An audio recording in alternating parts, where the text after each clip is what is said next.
श्री राधा रमण लाल की जय। जय जय श्री राधे।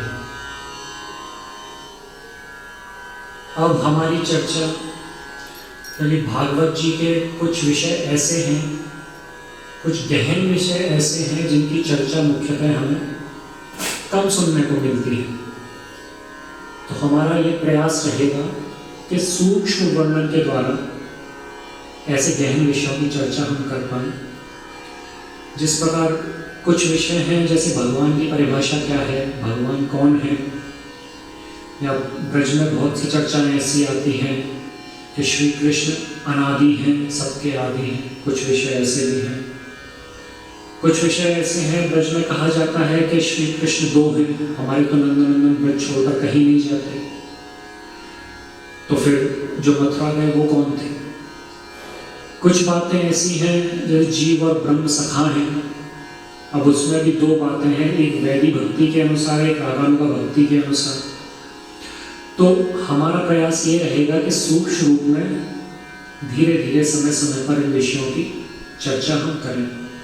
तो आज का हमारा विषय है भगवान क्या है, भगवान की परिभाषा क्या है और भगवान कौन है। बहुत से मत हैं शास्त्रों के अनुसार, परंतु हमारी विशेषतः चर्चा श्रीमद् भागवत महापुराण के अनुसार रहेगी और शास्त्रों का भी आश्रय लेके श्रीमद् भागवत के अनुसार उस बात को सिद्ध करने का प्रयास रहेगा। तो आज की चर्चा हमारी प्रारंभ होती है भगवान क्या है और कौन है। तो मुख्यतः भगवान के विषय में कुछ श्लोक हमें प्राप्त होते हैं शास्त्रों से।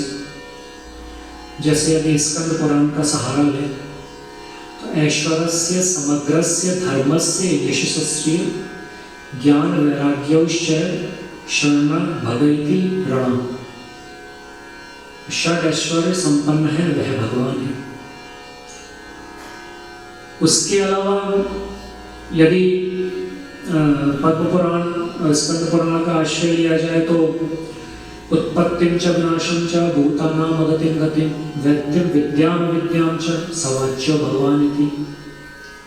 जो उत्पत्ति ही ना करे, विनाश भी करे, जो अगति भी ना करे, गति भी करे, तथा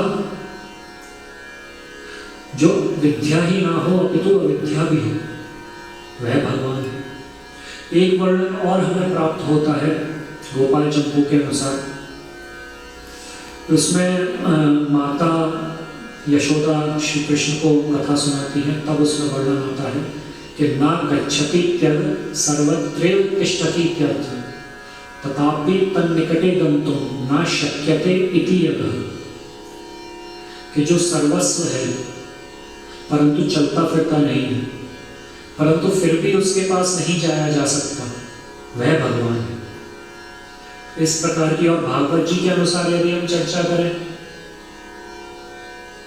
तो उसमें आता है कि स्वयं भगवान की परिभाषा देते हुए व्यास जी महाराज खुद लिख रहे हैं कि एते चांश कला पुंसम कृष्णस्तु भगवान स्वयं इंद्रा हृदया कुलम लोकम मृण्यन्ति युगे युगे।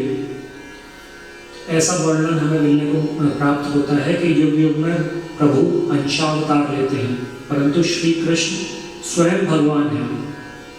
और इस बात को सिद्ध भी किया जा सकता है क्योंकि बहुत से श्लोक हमारे अगर आश्रय में ब्रह्म संहिता का, तो ब्रह्म संहिता में एक श्लोक आता है कि रामाद्रि रामादिमूर्तिषु कला नियमेन तिष्ठन् नानावतार मकरोद भुवनेषु किंतु कृष्ण स्वयं संभवत परम पुमान यो गोविंदमादि पुरुषम तमहम भजामि।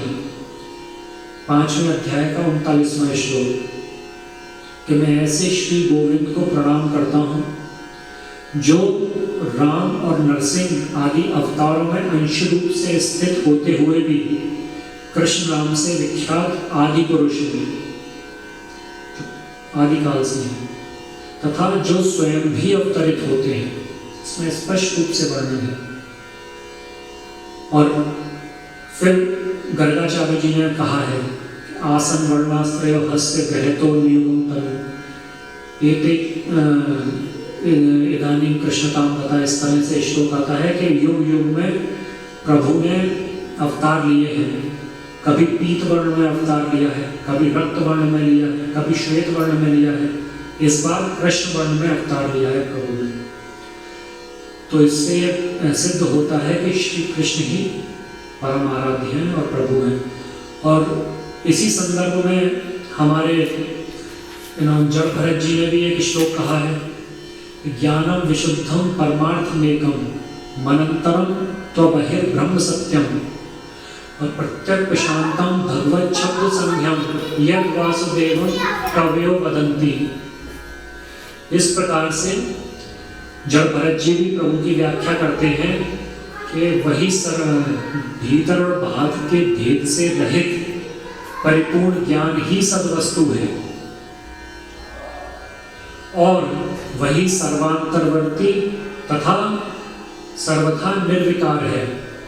उसी का नाम भगवान है और लोग उसी को वासुदेव कहते हैं। तो इन सभी बातों से भगवान की व्याख्या और प्रभु की व्याख्या सिद्ध होती है। इसीलिए और बहुत सी चीजें ठाकुर जी के विषय में देखिए, गर्गाचार्य जी का एक और कथन है कि नारायण समोगुणी।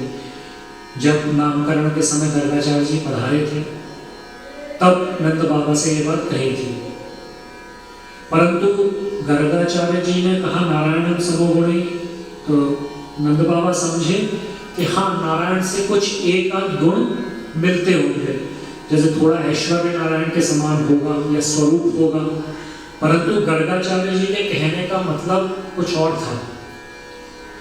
गर्गाचार्य जी कहना चाहते थे कि श्री कृष्ण नारायण के समान नहीं है, नारायण श्री कृष्ण के समान है। क्योंकि देखिए, नारायण में भी 60 गुण हैं, परंतु श्री कृष्ण 64 गुण संपन्न है, 4 गुण अधिक है नारायण भगवान से। देखिए, रूप माधुर्य, लीला माधुर्य, प्रेम माधुर्य और वेणु माधुर्य, ये 4 गुण श्री कृष्ण में नारायण भगवान से अधिक है।